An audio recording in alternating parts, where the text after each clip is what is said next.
Rise of the Ghouri. In the rugged mountains of central Afghanistan, where the earth rises and falls like the breath of a sleeping giant, a dynasty was born amidst the harsh beauty of its surroundings. It was the early 11th century, and the Ghouri tribe, descended from Persian settlers and Turkic nomads, had carved out a modest existence in these unforgiving lands. Alp-Taijan and the foundation of Ghazna. At the heart of this story lies Alp-Taijan, a charismatic and ambitious leader who united the fractious Ghouri tribes under his banner. Born to a modest family, Alp-Taijan displayed early prowess in warfare and leadership. His journey to prominence began with his service as a slave soldier in the Ghaznavid court of Mahmud of Ghazni. Under Mahmud's patronage, Alp-Taijan rose through the ranks, demonstrating both loyalty and strategic acumen. However, ambition simmered beneath his outward loyalty. He dreamt of a kingdom where the Ghouri tribes could assert their independence and carve out a destiny separate from their Ghaznavid overlords. In 1011, the opportunity presented itself when Alp-Taijan seized the city of Ghazna during a period of turmoil within the Ghaznavid Empire. With the support of his fellow Ghurid warriors and disgruntled elements within the city, Alp-Taijan established himself as the ruler of Ghazna, marking the foundation of the Ghouri Dynasty. Mahmud of Ghazna and Alp-Taijan's ambition. The early years of Alp-Taijan's reign were fraught with challenges. Mahmud of Ghazna, the powerful ruler who had once been his patron, saw Alp-Taijan's rise as a threat to his own authority. Mahmud launched several campaigns to reclaim Ghazna, but Alp-Taijan proved to be a resilient and resourceful adversary. Through alliances with neighboring tribes and skillful military maneuvers, Alp-Taijan not only defended Ghazna but also expanded his influence into the surrounding regions.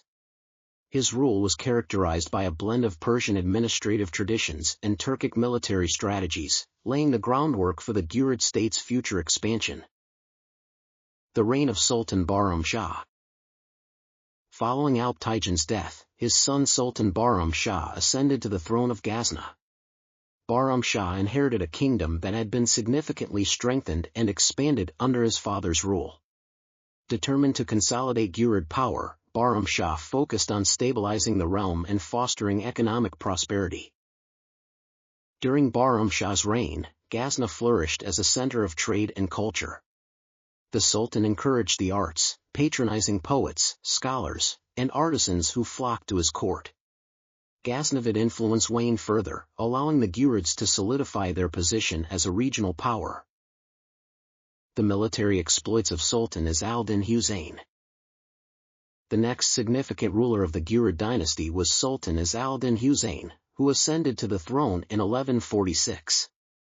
Known for his military prowess and strategic vision, Sultan Husayn expanded Ghurid territories further into India and Central Asia.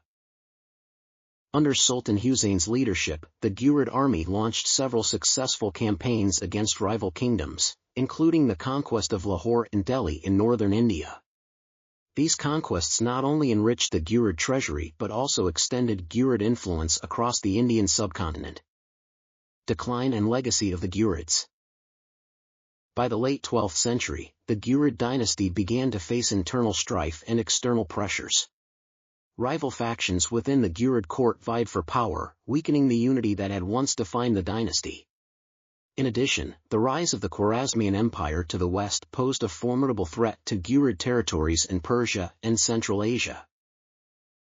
Despite these challenges, the Ghurids left a lasting legacy in the regions they had once ruled. Their patronage of art, literature, and architecture contributed to the cultural flourishing of Ghazna and other Ghurid cities. The architectural marvels of Ghazna, including mosques and palaces adorned with intricate tilework and calligraphy, reflected the dynasty's cosmopolitan spirit and cultural achievements.